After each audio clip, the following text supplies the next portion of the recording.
Hello दोस्तों, आपका स्वागत है स्टडी मास्टर में। और आज हम एक्सप्लेनेशन करने जा रहे हैं साना साना हाथ जोड़ी। तो दोस्तों स्टार्ट करते हैं। साना साना हाथ जोड़ मधु कांकरिया। मैंने हैरान होकर देखा, आसमान जैसे उल्टा पड़ा था और सारे तारे बिखरना नीचे टिमटिमा रहे और दूर ढलना लेती तराई पर सितारों के गुच्छे रोशनियों की एक झालर सी बना रहे थे। क्या था वह रात में जगमगाते गैंगटॉक शहर था। इतिहास और वर्तमान के संधि स्थल पर खड़ा मेहनत कश बादशाहों का वह एक ऐसा शहर था जिसका सब कुछ सुंदर था, सुबह शाम रात। तो दोस्तों इसमें लेखक अपनी वो सिक्किम यात्रा के बारे में बता रही है, जहाँ गैंगटॉक एक शहर है उसके बारे में बता रही है। वो बहुत ही सुंदर शहर है, वहाँ सुबह शाम रात कभी भी देखो आपको बहुत ही सुंदर लगेगा। और वह रश्मि सितारों भरी रात मुझ में सम्मोहन जगा रही थी, कुछ इस कदर कि उन जादू भरे क्षणों में मेरा सब कुछ स्थगित था, अर्थहीन था। मैं, मेरी चेतना, मेरा आसपास, मेरे भीतर बाहर सिर्फ शून्य था और थी अतीन्द्रियता में डूबी रोशनी की वह जादुई झालर। धीरे धीरे एक उजास उस शून्य से फूटने लगा। एक प्रार्थना ओटो को छूने लगी। साना साना हाथ जोड़ी गुरुदेव प्रार्थना। हरमो जीवन तरमो कोसेली छोटे छोटे हाथ जोड़कर प्रार्थना कर रही हूँ कि मेरा सारा जीवन अच्छाइयों को समर्पित हो। आज सुबह की प्रार्थना के यह बोल मैंने एक नेपाली युवती से सीखे। तो दोस्तों इसमें लेखिका बताती हैं कि मतलब वो अपने ओठों से मतलब प्रार्थना कर रही हैं कि मतलब सब कुछ मेरा दिन अच्छा हो। और वो कहती हैं साना साना हाथ जोड़ी कृत्यु प्रार्थना हमरो जीवन तमरो कोसेली, मतलब कि छोटे छोटे हाथ जोड़कर प्रार्थना कर रही हैं और कह रही हैं कि हमारा जीवन अच्छा हो। ये पंक्ति उन्होंने एक नेपाली से ली है। सुबह हमें युमथांग के लिए निकल पड़ना था, पर आँख खुलते ही मैं बालकनी की तरफ भागी। यहाँ के लोगों ने बताया था कि यदि मौसम साफ हो तो बालकनी से भी कंचनजंगा दिखाई देती है। हिमालय की तीसरी सबसे बड़ी चोटी कंचनजंगा पर मौसम अच्छा होने के बावजूद आसमान हल्के हल्के बादलों से ढका था। पिछले वर्ष की तरह इस बार भी बादलों का कपाट ठाकुर जी के कपाट की तरह बंद हो ही रहे। कंचनजंगा ने देखनी थी कि देखी, पर सामने ही रकम रकम के रंग बिरंगे इतने सारे फूल दिखाई पड़े कि लगा के फूलों के बाग में आ गई हूँ। दोस्तों लेखिका को यहाँ के लोगों ने बताया था कि अगर आप सुबह उठकर अपनी बालकनी से भी देखेंगी तो बाहर कंचनजंगा की खूबसूरती दिखती है। और तो जैसे ही लेखिका ने उठकर बाहर देखा तो उन्हें इतने सारे फूल दिखने लगे कि उन्हें ऐसा महसूस होने लगा कि वो किसी फूलों के बाग में हो। बहरहाल गैंगटॉक से 149 किलोमीटर की दूरी पर युमथांग था। युमथांग यानी घाटियां, सारे रास्ते हिमालय की गहनतम घटिया और फूलों से लदी वादियां मिलेंगी आपको। ड्राइवर कम गाइड जितने नार्गे मुझे बता रहे था, क्या वह बर्फ मिलेगी? मैं बचकाने उत्साह से पूछने लगी। तो दोस्तों लेखिका जा रही थी युमथांग से, गैंगटॉक से 149 किलोमीटर की दूरी पर युमथांग जो है, लेखिका वहां जा रही थी। तो उन्होंने पूछा कि क्या मुझे वहां पर बर्फ मिलेगी युमथांग में। चलिए तो जानते हैं। जगह जगह गदराए पायन और धूप के खूबसूरत नुकीले पेड़ों का जायजा लेते हुए हम पहाड़ी रास्ते पर आगे बढ़ने लगे कि एक जगह दिखाई दी कि एक कतार में लगी सफेद सफेद बहुत पताकाएं किसी ध्वज की तरह लहराती, शांति और अहिंसा के प्रतीक ये पताकाएं, जिन पर मंत्र लिखे हुए थे। नार्गे ने बताया कि यहाँ बुद्ध की बड़ी मान्यता है, जब भी किसी बुद्धिस्ट की मृत्यु होती है उसकी आत्मा की शांति के लिए शहर से दूर किसी भी पवित्र स्थान पर 108 सफेद पताकाएं फहरा दी जाती हैं। नहीं, इन्हें उतारा नहीं जाता, यह धीरे धीरे अपने आप नष्ट हो जाती हैं। कई बार किसी नए कार्य की शुरुआत में भी पताकाएं फहरा लगा दी जाती हैं, वह रंगीन होती हैं। नार्गे बोले जा रहा था कि मेरी नजर उसकी जीप पर लगा दलाई लामा की तस्वीर पर टिकी हुई थी।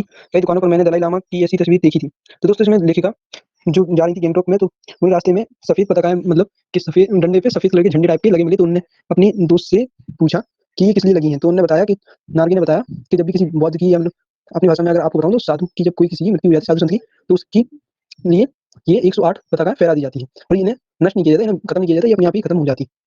स्कूली खाती हमारी जीप थोड़ी और आगे बढ़ी, तभी अपनी बनी हंसी बिखरते हुए जितनी बताने लगा कि इस जगह का नाम है कवि लोक स्टॉक। यहाँ गाइड फिल्म की शूटिंग हुई थी। तिब्बत के चीज के बमसन ने लैमचाओ के शोमेन से कुंचिते के साथ संधि पत्र पर यही हस्ताक्षर किए थे। एक पत्थर यहाँ स्मारक के रूप में भी है। लेपचा और भुटिया सिक्किम की इन दोनों स्थानीय जातियों के बीच चले सुंदर झगड़ों के बाद शांति वार्ता का शुरुआती स्थल। तो दोस्तों उनका जो ड्राइवर था वो जितेंद्र, वो बताता है कि यहाँ कीवी लोक स्टॉक में गाइड फिल्म की शूटिंग हुई थी और लेपचाओ के सोमन कुंजक ने यहाँ पर संधि पत्र हस्ताक्षर भी किए थे, हस्ताक्षर मतलब साइन भी किए थे।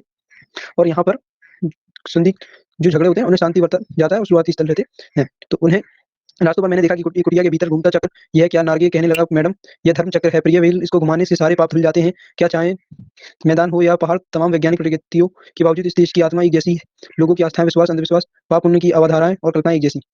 तो वैसे आगे नार्गे से वो अपने दोस्त से पूछती है मैडम, वो कहता है मैडम ये धर्म चक्र है प्रिय वीर, इसको घुमाने से जितने भी आपने अगर पाप किए हों वो सब धुल जाते हैं। और यहाँ के लोग आज भी ये सारी आस्थाएं, विश्वास और अंधविश्वास, पाप पुण्य में कल्पना एक जैसी है। रफ्ता रफ्ता हम ऊंचाई की ओर बढ़ने लगे। बाजार, लोग और बस्तियां पीछे छूटने लगे। अब परिदृश्य से चलते चलते स्वेटर बुनती नेपाली युवतियां और पीठ पर भारी भरकम कार्टून धोते बोने से दिखते बहादुर नेपाली उछल कूद रहे थे। अब नीचे देखने पर घाटियों में ताश के घेरों की तरह पेड़ पौधे के भी छोटे छोटे घर दिखाई दे रहे थे। हिमालय भी छोटी छोटी पहाड़ियों के रूप नहीं, वरना अपने विराट रूप एवं वैभव के साथ सामने आने वाला था। न जाने कितने दृश्यों, जातियों को और तीर्थार्थियों का काम्य हिमालय, पल पल परिवर्तित हिमालय। इसमें दोस्तों लिखा कहती है कि जैसे-जैसे ऊँचाइयाँ बढ़ती जा रही थी, हम और ऊँचे पहाड़ों पर पहुँचते जा रहे थे, वैसे-वैसे बाज़ार बस्तियाँ सब पीछे छूटती जा रही थी। आगे उन्होंने देखा कि एक स्वेटर बनती हुई स्वेटर बनाती हुई नेपाली को देखा, जो पीठ पे बहुत ही भारी कार्टून भी टाँगी थी और वहाँ से उतने ऊपर से घर और पेड़-पौधे सब कुछ बहुत छोटे-छोटे दिखाई दे रहे थे। बहुत ही विराट और बहुत ही मतलब अच्छा दृश्य भी बन रहा था और यातायात भी पल-पल परिवर्तित हो रहा था हिमालय।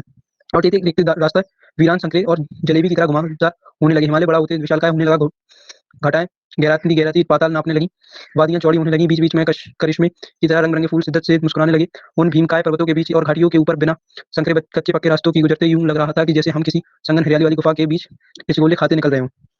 यहाँ क्या होता है कि देखते ही देखते रास्ते बहुत ही वीरान होते जा रहे थे, बहुत संकरे होते जा रहे थे और जलेबी जैसे गोल-गोल होते जा रहे थे और बहुत ही ऐसा लग रहा था ऊपर से नीचे अगर देखें तो पाताल की गहराई नाप रहे हों और रंग-बिरंगे जो फूल थे वो बहुत ही मुस्कुराने लगे थे और पर्वतों के बीच घाटियाँ ऊपर बने संकरे कच्चे-पक्के रास्ते जैसे भी थे वैसे हम गुजरते जा रहे थे और हरियाली वाली गुफा में जैसे रसगुल्ले खा रहे हों, गोल-गोल घूम रहे हैं ऐसे लग रहा था। इसी बिखारी असीम सुंदरता का मन यह प्रभाव पड़ा कि सभी सैलानी झूम-झूम कर गाने लगे, सुहाना सफर और ये मौसम हँसी। पर मैंने मौन थी, किसी ऋषि की तरह शांत थी। मैं चाहती थी कि इस सारे परिदृश्य को मैं अपने भीतर भर लूँ और मेरे भीतर कुछ बूँद-बूँद पिघलाने लगा था। जीभ की खिड़की से मुकुंडी निकाल-निकाल मैं कभी आसमान को छूते पर्वत को शिखर देखती और तो कभी अपने ऊपर दूध की धारा की तरह झरझर गिरते जल प्राप्तों को, तो कभी नीचे चिकनी-चिकनी गुलाबी पत्थरों को बीच झटला-झटला कर बहाती चाँदी की तरह कौंध मारती बनी-ठनी तीस्ता नदी को। सिलीगुड़ी से ही हमारे साथ थी यह तीस्ता नदी, पर यहाँ उसका सौंदर्य प्रकाष्ठा पर था। इतनी खूबसूरत नदी मैंने पहली बार देखी थी। मैं रोमांचक से पुलकित थी, चिड़ियों के पंखों की तरह हल्की थी। दोस्तों यहाँ पे लेखिका बताती हैं कि वो बहुत ही खुश थी। यहाँ पे मतलब देखती जा रही थी कि मतलब बार-बार वो गाड़ी की जो जीप की जो खिड़की थी उससे बाहर निकाल के आसमान को छूती, पर्वतों को देखती, नीचे वो झरनों को भी देखती सामने और अपने आस-पास लगे फूलों को देखती और उन्हें मतलब बहुत ही अच्छा लग रहा था। इतनी खूबसूरत थी, उन्हें पहली बार देखी थी और वो एक नदी को भी देखती जिसका नाम था तीस्ता नदी। वो उनके साथ सिलीगुड़ी से ही साथ में चली आ रही थी और इतनी खूबसूरत नदी उन्होंने पहली बार देखी थी जिससे वो पुलकित हुई। पुलकित मतलब बहुत ही खुश होना। मेरे नटपति, मेरे विशाल, मैंने हिमालय को सलामी देनी चाहिए कि तभी जीप एक जगह रुकी, खूब ऊँचाई से पूरे वेग के साथ ऊपर शिखाओं पर मैं भी शिकार से गिरता फेन उगलता झरना, इसका नाम था seven seven sisters waterfall. Flash चमकने लगे। तो दोस्तों लेखिका देखती है कि वो बहुत ही बड़ा हिमालय को जैसे ही वो सलामी देना चाह रही थी, वैसे जीप रुक जाती है और वो ऊपर जो शिखर को देखती गिरती फैन उगलता झरना, जिसका नाम था सेवन सिस्टर वाटरफॉल। सभी सैलानी इन खूबसूरत लम्हों के रंगीन को कैमरे में कैद कर रही थी, मशगूल थे। अतीम युग की किसी अभिश्राप्त राजकुमारी सी मैं भी नीचे बिखर भरी भरकम पत्थरों के बेड झरने के संगीत के साथ ही आत्मा का संगीत सुनने लगी। थोड़ी देर के बाद भी बहती जलधारा में पाँव डुबोया और तो भीतर तक भीग गई और मन काव्य में हो उठा, सत्य और सौंदर्य को छूने लगा। दोस्तों यहाँ क्या होता है, जैसे ही वो लोग मतलब रुक जाते हैं और वो सेवन सिस्टर वाटरफॉल जो देख रहे होते हैं, तो वो नीचे बिखरते उन्हें क्या लगता है झरने के संगीत को आत्मा के अंदर सुनने लगते हैं। थोड़ी देर बाद वो बहती जलधारा में अपना पाँव डुबोते हैं और अंदर तक मतलब भीग जाते हैं, मतलब बहुत खुश हो जाते हैं अंदर तक।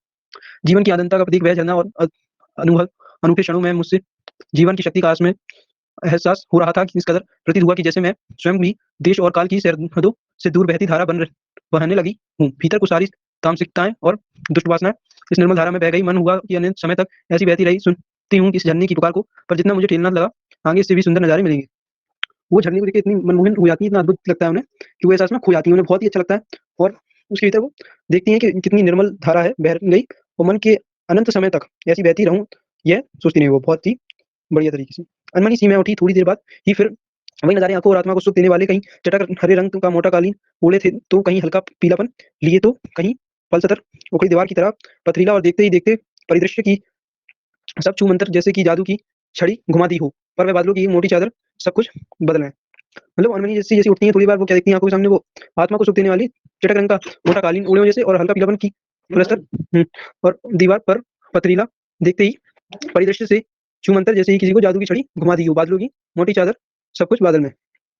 चित्रलिखित सी मैं माया और छाया के इस अनूठे खेल को भर भर आंखों से देखती जा रही थी। प्रकृति जैसे मुझे सयानी बनाने के लिए जीवन रहस्यमय का उद्घाटन करने पर तुली थी। जैसे कि दोस्तों इसमें क्या होगा, प्रकृति मतलब जो माया और छाया के अनूठे खेल में आंखों से इतना देखती जा रही थी प्रकृति को, जैसे ऐसा लग रहा था कि वो जीवन के रहस्य का उद्घाटन करने पर तुली थी। धीरे धीरे धुंध की चादर थोड़ी छटी। अब वहां पहाड़ नहीं तो दो विपरीत दिशाओं से आते छाया पहाड़ थे, और थोड़ी देर बाद वह छाया पहाड़ अपने श्रेष्ठतम रूप में मेरे सामने थे। जीप थोड़ी देर के लिए रुकवा दी गई, मैंने गर्दन घुमाई। सब और जैसी जन्नत बिखरी पड़ी थी, नजरों के छोर तक खूबसूरती अपने को निरंतर दे देने की अनुभूति करते। पर्वत, झरने, फूलों, घाटियों और वादियों के दुर्लभ नजारे, वहीं कहीं लिखा था थिंक ग्रीन। धीरे धीरे धुंध की चादर जो हटी गई थी और पहाड़ देखने लगे थे विपरीत दिशाओं में, छाया पहाड़ की ओर थोड़ी थोड़ी देर बाद सब ठीक से देखने लगा था। जीप थोड़ी देर के लिए रुकवा दी गई तो गर्दन घुमाकर देखा कि जन्नत बिखरी पड़ी थी। नजारों का छोर बहुत ही खूबसूरत था। आश्चर्य पल भर में ब्रह्मांड में कितना कुछ घटित हो रहा था। सतत प्रभावन झरने नीचे वेग से बहती तिस्ता नदी, सामने उठती धुंध, ऊपर मंडराते आवारा बादल, मधिम मधिम हवा में लहराते लेते प्रियता और रोडोडेंड्रो के फूल, सब अपनी अपनी लैमतान का और प्रेम का बहते हुए चेरवेती और समय के इस सतत प्रवाह में तिनके साथ बहा था हमारा वजूद। तो दोस्तों वो क्या होता है कि आश्चर्य होता है उन्हें पल भर में कि ब्रह्मांड कितना कुछ घटित हो रहा है और मतलब बहती तीस्ता नदी उनके सामने धुंध छा गई है और मंडराते हुए बादल दिख रहे हैं और हवा हिलो लेते प्रयुक्त हो रहा है अपनी तन व प्रभा में बहते हुए समय प्रभा में तिनके सब हमारा वजूद बहता है।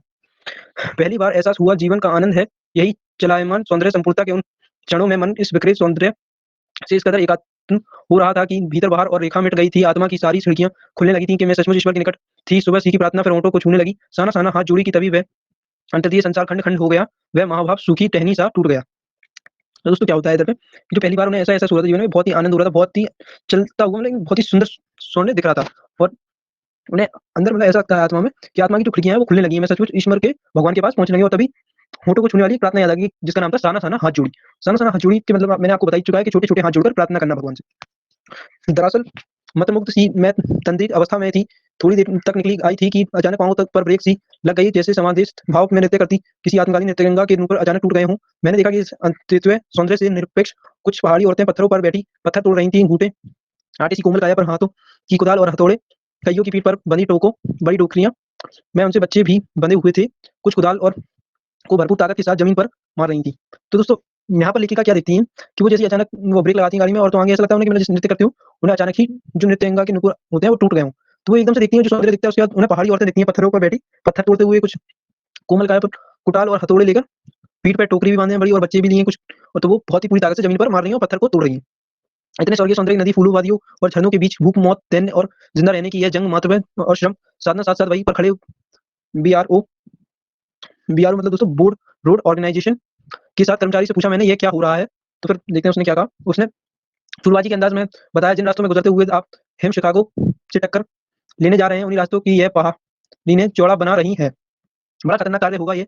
मेरे मुंह में से अकस्मात निकला वह संजीदा हो गया कहने लगा पिछले महीने ही एक की जान भी चली गई थी बड़ा दुस्सदा कार्य है पहाड़ों पर रास्ता बनाना। पहले डायनामाइट की चट्टानों से उड़ा दिया जाता है फिर बड़े बड़े पत्थरों को तोड़ मोड़कर एक आकार के छोटे छोटे पत्थरों में बदला जाता है फिर बड़े से जाली में उन्हें लंबी पट्टी की तरह बांटकर कटे रास्तों पर बाड़े की तरह लगाया जाता है। जरा सी चूक और सीधी पाताल प्रवेश। दोस्तों इसमें वो क्या बताता है कि जो यहाँ पर क्या हो रहा है जिस रास्ते पे आप जा रहे हो हिम शिकागो से टक्कर लेने की जिस रास्तों पे जा रहे हो तो उन्हें बनाने के लिए ये पत्थर तोड़े जाते हैं। पिछले महीने इस काम में एक ही मौत भी हो गई थी। ये बहुत ही खतरनाक काम होता है दोस्तों। यहाँ क्या होता है पहले एक डायनामाइट को लगा देते हैं जिससे ब्लास्ट होता है ब्लास्ट से कभी कभी तो पत्थर जो बड़े बड़े पत्थर जो टूटते हैं उससे बहुत से लोगों की जान भी चली जाती है और बहुत ही खतरनाक काम होता है दोस्तों ये। और फिर ब्लास्ट करने के बाद छोटे छोटे पत्थरों को तोड़कर रास्तों में भी बदला जाता है और फिर कटे रास्तों पर बाड़ी की तरह लगाया जाता है। और तभी मुझे ध्यान आया इन्हीं रास्तों पर एक जगह सिक्किम सरकार का बोर्ड लगा था जिस पर बड़े बड़े अक्षरों में लिखा था ever wonder who ever wonder do defined that to build these roots. आप ताज्जुब करेंगे कि इन रास्तों को बनाने में लोगों ने मौत को झुठलाया है। एक मेरा मानसिक चैनल बदला मन पीछे घूम गया। इसी प्रकार एक बार पालूम और गुमला के जंगलों में देखा था पीठ पर बच्चों को कपड़े बांधकर पत्तों की तलाश में वन वन डोलती आदिवासी युवतियों उन आदिवासी युवतियों को फूल ले हुए पांव और इन पहाड़ियों के हाथों में पड़े ठाटे एक ही कहानी कह रहे आम जिंदगियों की कहानी हर जगह एक सी है कि सारी मलाई एक तरफ सारे आंसू अभाव यातना और वंचना एक तरफ। तो दोस्तों यहाँ क्या होता है जो बता दें कि पहाड़ी जीवन जो होता है वो बहुत ही कठिन होता है। यहाँ पे बताते हैं कि मतलब बाकी का जीवन सारा एक तरफ और आंसू अभाव और यातना वाचना ये सब एक तरफ। और तभी मेरी सायत्री मणि और जितिन मुझे खोजते खोजते वहां तक आ गए और मुझे गमगीन देख जितिन कहने लगा मैडम ये मेरे देश की आम जनता है इन्हें तो आप कहीं भी देख लेंगी। आप इन्हें नहीं पहाड़ों की सुंदरता को देखिए जिसके लिए आप इतने पैसे खर्च करके आई हैं। यह देश की आम जनता ही नहीं जीवन का प्रति संतुलन भी है। यह वेस्ट एंड रिपेज है कितना काम लेकर यह समाज को कितना अधिक वापस लौटा देती है। मन ही मन सोचा मैंने। हम वापस जीप की ओर मुड़ने लगे तभी मैंने देखा वह स्वयं सुंदरियों किसी बात पर मुझे कदा खिलाकर हंस पड़ी थी कि जीवन लहरा उठा था और वह सारा खंडहर ताजमहल बन गया था। यहाँ क्या होता है दोस्तों जो उनका जो गाइड होता है जितिन वो क्या कहता है कि मैडम आप यहाँ पर जितने इतने पैसे खर्च करके आए हो तो आप ये पहाड़ों की सुंदरता देखो ये आम जनता मत देखो। आम जनता तो आपको हर जगह दिख जाएगी। तो वो कहते हैं वो अपने मन में सोचती है कि ये आम जनता नहीं ये हमें कितना कुछ देती है इतनी मेहनत करके बहुत कुछ देती है। तो इतने में वहाँ पे कुछ खड़ी जो औरतें थे वो उन्हें देखकर हंसने लगी। पता नहीं क्यों हंसने लगी ये तो वही जाने। हम लगातार ऊंचाइयों पर चढ़ते जा रहे थे। जितिन बता रहा था अब हम हर मोड़ पर हेयर पिन बेल्ट लगे और तेजी से ऊंचाई पर चढ़ते जाएंगे। हेयर पिन बेल्ट के ठीक पहले एक पड़ाव पर देखा 7-8 वर्ष की उम्र के ढेर सारे पहाड़ी बच्चे स्कूल से लौट रहे थे और हमसे लिफ्ट मांग रहे थे। जितिन ने बताया हर दिन 3-3.5 किलोमीटर की पहाड़ी चढ़कर ये बच्चे स्कूल जाते हैं।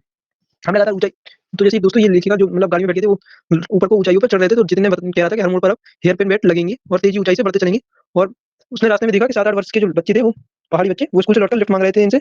और जितिन ने बताया ये हर 3-3.5 पर डे 3-3.5 किलोमीटर की पहाड़ी चढ़कर स्कूल जाते हैं। क्या स्कूली बस नहीं? तो अब लिखिएगा ने पूछा वो क्या स्कूली जाते हैं बस नहीं तो कहती मणि ने पूछने पर जितेंद्र हंस पड़ा। मैडम ये मैदानी नहीं है, पहाड़ी इलाका है, मैदान की तरह यहाँ कोई भी आपको चिकना बारबीला नहीं मिलेगा। यहाँ जीवन कठोर है। नीचे तराई में ले देकर एक ही स्कूल है, दूर से बच्चे उसी स्कूल में जाते हैं, सिर्फ पढ़ते ही नहीं है। इनमें से अधिकांश बच्चे शाम के समय अपनी माओ के साथ मवेशियों को चराते हुए पानी भरते हैं, जंगल की लकड़ियों की भारी भारी गट्टे ढोते हैं, खुद मैंने ही ढोए थे। खतरा धीरे धीरे बढ़ने लगा था, रास्ते और भी सकरे होते जा रहे थे। कई बार लगता जैसे रास्तों की टेप से नापकर एक जीप जितना ही चौड़ा बनाया गया है कि। तो दोस्तों मणि पूछती है कि बस ये स्कूल ही जाते हैं? तो कहते नहीं मैडम, ये स्कूल ही नहीं जाते हैं, ये स्कूल नीचे पहले 3.5 किलोमीटर की दूर पे स्कूल जाते हैं और स्कूल से आके अपनी माओ के साथ काम भी करते हैं, लकड़ी के गट्टे उठाते हैं जंगल से और पानी भी भरते हैं और भी बहुत सारे काम करते हैं। जरा भी संतुलन बिगड़ा, इंच भर जीप इधर उधर खिसके तो हम सीधे घाटियों में। इन रास्तों पर जगह जगह लिखी चेतावनियों भी हम खतरों की प्रकृति से सजग कर रही थी। सामने भी लिखा था धीरे चलाएं, घर में बच्चे आपका इंतजार कर रहे हैं। तो दोस्तों वो जैसे जैसे आगे बढ़ते जा रहे थे तो खतरे भी बहुत सारे बढ़ते जा रहे थे और रोड भी बहुत ही पतला होता जा रहा था। ऐसा लग रहा था उन्हें कि किसी ने इंची टेप से नाप कर कि सिर्फ एक जीप की गहराई, एक जीप की नाप का रूट बनाया हो और अगर थोड़ा भी पहिया इधर उधर हुआ तो सीधे खाई में। वहां सामने बोर्ड पर भी लिखा था कि गाड़ी धीरे चलाएं, आपके नीचे आपका इंतजार कर रहे हैं घर पे। थोड़ा और आगे बढ़े कि फिर एक चेतावनी थी, we care man inter around, पर हमें नरभक्षी जानवर नहीं, दूध देने वाले याक दिखे। काले काले ढेर सारे याक, पहाड़ों पर गिरती बर्फ से प्राकृतिक ढंग से रक्षा करने वाले घने घने वाले वाले याक। आगे बढ़ते उन्हें एक और चेतावनी दिखी जंगली जानवरों की, तो उन्हें कोई नरभक्षी ये सब तो नहीं दिखे, लेकिन काले काले याक दिखे जो बहुत बढ़िया तरीके से अपनी रक्षा करने वालों से याक रक्षा करते। सूर्य ढलने लगा था, हमने देखा कुछ पालती औरतें गायों को चराकर वापस लौट रही थीं, कुछ के सिर पर लकड़ियां की भारी भरकम गट्टे थे। ऊपर आसमान फिर धुंध और बादलों में घिरा हुआ था। उतरती ही संध्या में जीप अब चाय के बागानों के से गुजर रही थी कि फिर एक दृश्य ने मुझे खींचा। नीचे चाय के हरे हरे बागानों की कई युवतियां बुक पहने से किमी परिधान चाय की पत्तियां तोड़ रही थी, नदी की तरह उफान देते हुए उनका यौवन और श्रम के जमादे गुलाबी चेहरे। एक युवती ने चटक लाल रंग का बुक पहना रहा था, संगन हरियाली के बीच चटक लाल डूबते सूरज की स्वर्णिम और सवित्रता मैं कुछ इस कदर इंद्रधनुषी छटा बिखरे रहा था कि मंत्रमुग्ध सी में चीख पड़ी थी। इतना अधिक सौंदर्य मेरे लिए असह्य था। तो यहाँ क्या होता है दोस्तों, लेखिका देखती हैं कि कुछ लोग पहाड़ी औरतें जो रहती हैं वो गाय चराकर वापस आ रही थी और कुछ लकड़ियों को गट्ठा रखी थी अपने सर पे और नीचे जैसी वो आती जा रही थी। उन्होंने देखा कि फिर से धुंध छाती जा रही थी बादल में और नीचे उन्होंने और देखा तो उधर उन्हें खेतों में मतलब कुछ औरतें नीचे वो टोकरी बांधे हुए वो चाय की पत्तियां तोड़ रही थी और नदी में उफान श्रम करते हुए गुलाबी चेहरा एक युवती लाल रंग पहने हुए थे, वो ऐसा लग रहा था वो कि मतलब रंग बिरंगे इंद्रधनुषी छाटा बिखरे रहा था। इतना अधिक सौंदर्य मैंने उसमें नहीं देखा था। यूमथांग पहुंचने के लिए हमें रात भर लायुंग में पड़ाव लेना था। गगनचुंबी पहाड़ों की तल में सांस लेती एक नन्ही सी शांत बस्ती लायुंग, सारी दौड़ धूप से दूर जिंदगी जहाँ निश्चित सो रही थी। यूमथांग पहुंचने से पहले रात भर देखो नहीं रुकना पड़ा पहाड़ों में। गगनचुंबी पहाड़ों के तल में सांस लेती एक नन्ही सी बस्ती जहाँ लायुंग कहते हैं। उसी लायुंग में हमें ठहरे थे। तिस्ता नदी के तीर पर बस लकड़ी के एक छोटे से घर में मुंह हाथ धोकर मैं तुरंत से तिस्ता नदी के किनारे बिखरे पत्थरों पर बैठ गई थी। सामने बहुत ऊपर से बहता झरना नीचे कलकल बहती तिस्ता में मिल रहा था। मदम मदम हवा चल बह रही थी, पेड़ पौधे झूम रहे थे, गहरे बादलों की परत ने चांद को ढक रखा था। बाहर परिंदे और लोग अपने घरों को लौट रहे थे। वातावरण में अद्भुत शांति थी। मंदिर की घाटियों से घुंघरा की रुंझुनाट सी आंखें अन्यस भर आई। ज्ञान का नन्हा सा बोधित सतत जैसे भीतर उगने लगा। वही सुख शांति की सुकून है, यह अखंड संपूर्ण है। पेड़ पौधे पशु और आदमी सब अपनी अपनी लय ताल और गति में है। हमारा पीढ़ी और प्रकृति में इस लय ताल और गति को खिलवाड़ कर अक्षम्य अपराध किया है। हिमालय अब मेरे लिए कविता ही नहीं दर्शन बन गया था। अब वो क्या होता है, वो लायुंग में ठहरते हैं और तिस्ता नदी पर लेखिका मतलब हाथ मुंह धोकर वहीं पर तिस्ता नदी के किनारे पत्थरों पर बैठ जाती हैं और वो देखती हैं कि लाल तिस्ता कल मतलब जो झरना नीचे पानी गिर रहा था झरने का तिस्ता नदी में मिल रहा था कल करके। बहुत ही बढ़िया हवा चल रही थी, पेड़ पौधे भी झूम रहे थे और गहरे बादलों की परत चढ़ गई थी चांद पर और ढक रहा था। बाहर परिंदे भी अपने घरों में लौट रहे थे। वातावरण बहुत ही अद्भुत था, शांति थी। मंदिरों की घाटों में घुंघरू झुंझुनाट सी आंखें अन्य भर गई और बहुत ही बढ़िया दृश्य था। और आदमी सब अपनी अपनी लय ताल और गति में अपने पीढ़ी पीढ़ी लय ताल खिलवाड़ अपराध किया है आदमियों ने। तो वो हिमालय मेरे लिए कविता ही नहीं दृश्य बन गया, ये लेखिका कहती है। अंधेरा होने पहले ही किस प्रकार डगमगाती शिलाओं और पत्थरों से होकर तिस्ता नदी के धीरे तक पहुंच पाते हैं। पानी की अपनी अंजुली में भरा तो अति भीतर धड़कने लगा। सरमती से कौन था हमारा यहाँ जल को हाथ में लेकर संकल्प किया जाता है कि संकल्प करूं, पर मैं संकल्प की स्थिति में नहीं थी, भीतर थी। एक प्रार्थना, एक कमजोर व्यक्ति की प्रार्थना, भीतर का सारा हलाहल, सारी तास्मिकताओं बह जाए और इससे बहती धारा में रात धीरे धीरे गहरने लगी। हिमालय के काला कंबल ओढ़ लिया था। जितने ने लकड़ी के बने खिलौने पर उसे छोटे से गेस्ट हाउस में गाने की तेज धुन पर जब हम अपने सही संगीत साथियों के साथ नाचना शुरू किया तो देखते ही देखते आदिम रात्रि की महक से परियों की कहानियों की मोहक वह रात मैं गोटी मस्ती और मधुरता के ऐसे संक्रमण हुआ कि एक एक करके हम सभी सैलानियों गोल गोल घेरा बनाकर नाचने लगे। मेरी 50 वर्षीय सहेली मणि ने कुमारियों के भी मत करते हुए वो जानदार नृत्य प्रस्तुत किए और हम लोग अवाक उसे देखते रह गए। कितना आनंद भरा था उसके भीतर, कहाँ से आता था इतना आनंद। तो दोस्तों जैसे अंधेरा हो जाता है वो देखते हैं डगमगाती शिलाओं पत्थरों को होकर तिस्ता नदी जो धारा तक पहुंचती है वो बहते पानी को वो हाथों में लेकर क्या करते हैं, वो मतलब संकल्प लेते हैं। लेखिका संकल्प की स्थिति में नहीं थी, वो भीतर प्रार्थना, एक कमजोर व्यक्ति को प्रार्थना भीतर का सारा हलाहल, सारी तास्मिकता को बहा जाता है और रात धीरे धीरे गहरने लगी। हिमालय में काला कंबल ओढ़ लिया था और जितेंद्र लकड़ी के बिना खिलौने के उस छोटे से गेस्ट हाउस में गाने की धुन पर अपने संगीत साथियों के साथ नाचना शुरू कर दिया था सबने। और बहुत ही अच्छे से मतलब वो जो उनकी दोस्त थी लेखिका की 50 वर्षीय दोस्त मणि भी बहुत ही अच्छा नृत्य करने लगी। और लेखिका सोचने लगी इतना अच्छा आनंद, इतने अच्छे से ये आनंद, इनके अंदर इतना आनंद आता कहाँ से। लाइन की शिविर बेहद शांत और सुमेर तिस्ता नदी की शांत धारा के सामने ही करकल कर बहती हुई अधिकतर लोगों की जीविका की का साधना पहाड़ी आलू धान की खेती और दारू का व्यापार। सुबह मैं अकेले ही टहलने निकल गई थी। मैंने उम्मीद थी कि यहाँ कुछ बर्फ मिलेगी, तो अप्रैल में के शुरुआती महीने में यहाँ बर्फ का एक कतरा भी नहीं था। यद्यपि हम सी लेवल से 14,000 फीट की ऊंचाई पर थे, मैं बर्फ देखने के लिए बेचैन थी। मैदानों से आए लोगों के लिए बर्फ से ढके पहाड़ किसी जन्नत से कम नहीं होते। लाइन की सुबह होती है वो बहुत ही शांत थी सुबह, और जो तिस्ता नदी की शांत धारा उनके सामने कलकर बहती रहती है। और जीविका लिखेगा क्या होता है, आलू धान दारू व्यापार ये सब देखती है और सुबह अकेले ही घूमने के लिए निकल जाती है। वो बर्फ देखना चाहती थी लेखिका, और अप्रैल के शुरुआत महीने में बर्फ का ये कतरा भी नहीं था। लेकिन यद्यपि जो नीचे मतलब लेवल से 14,000 फीट की ऊंचाई पर अगर देखने के लिए बेचैन थी मैं, मैदानों के लिए जो मैदानों में रहते हैं उन्हें लिए बर्फ का जो सीन है वो एक जन्नत से कम नहीं। वहीं पर घूमते हुए सिक्किमी नवयुवक ने मुझे बताया कि प्रदूषण से चलते स्नोफॉल लगातार कम होती जा रही है, पर यदि कटाऊ चली जाओ तो मुझे वहाँ सर्दियां बर्फ मिल जाएगी। कटाऊ यानी भारत का स्विट्जरलैंड कटाऊ, जो कि अभी तक ट्विस्टर स्पॉट नहीं बनने के कारण सुर्खियों में नहीं आया था और अपने प्राकृतिक स्वरूप में था। कटाव मिलायों से 500 फीट ऊंचाई पर था और करीब 2 घंटे का सफर था।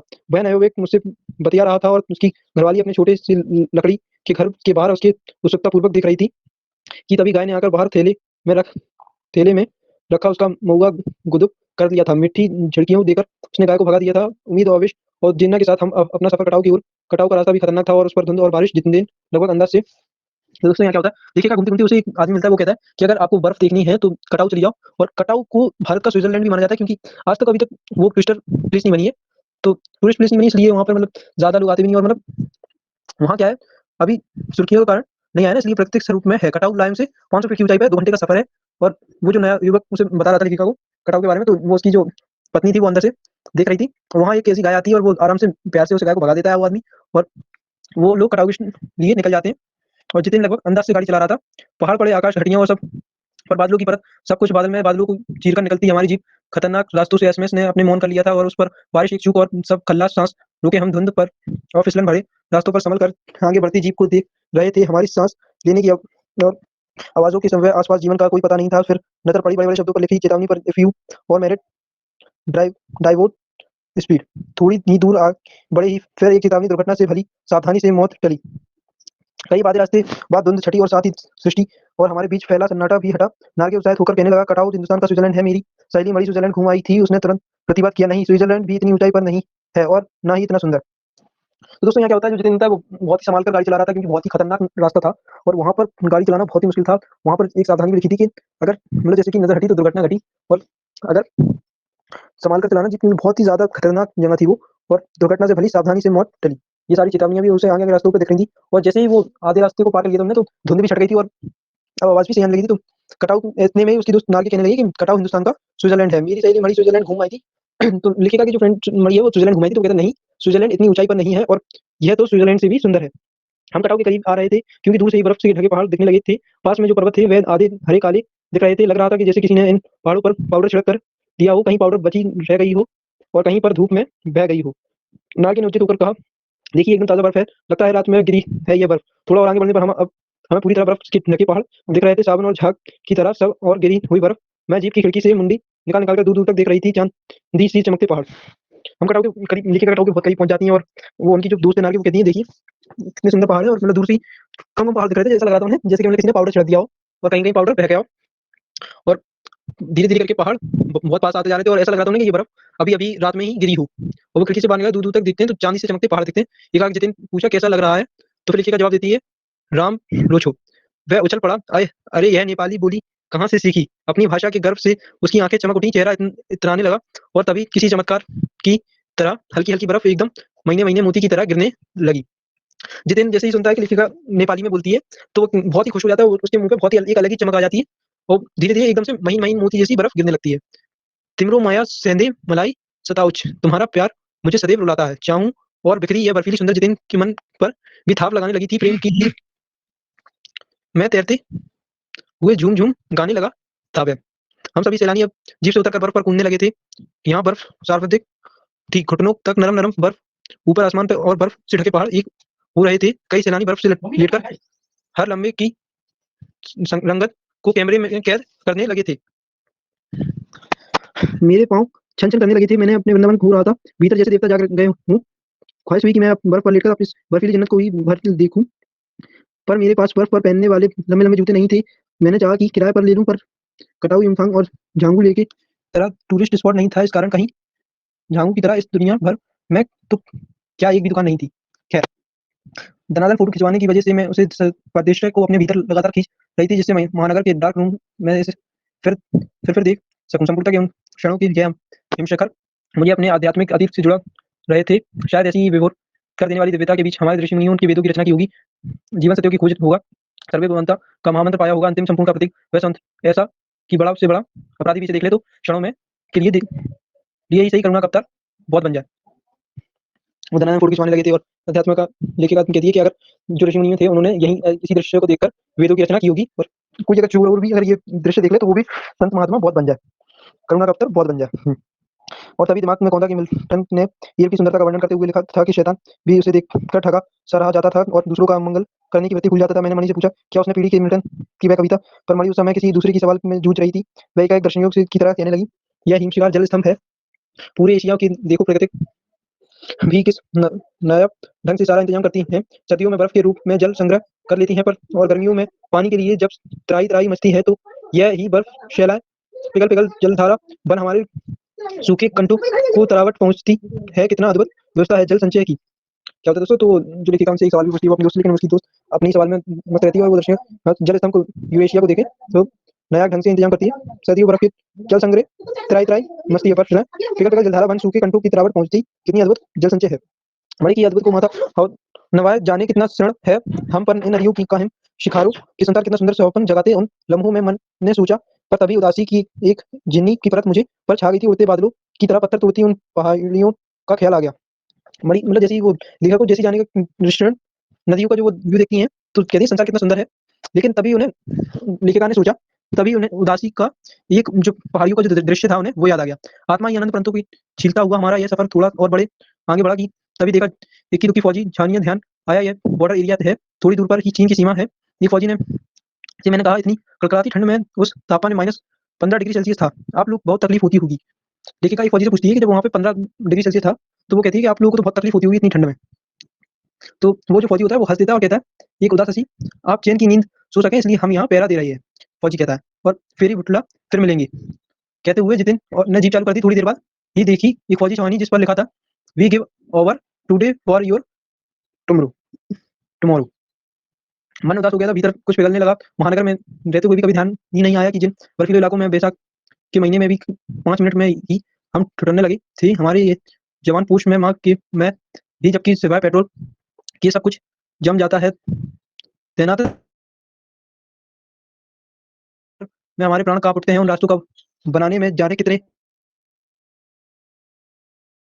मेरे लिए यात्रा सचमुच ही एक खोज यात्रा थी।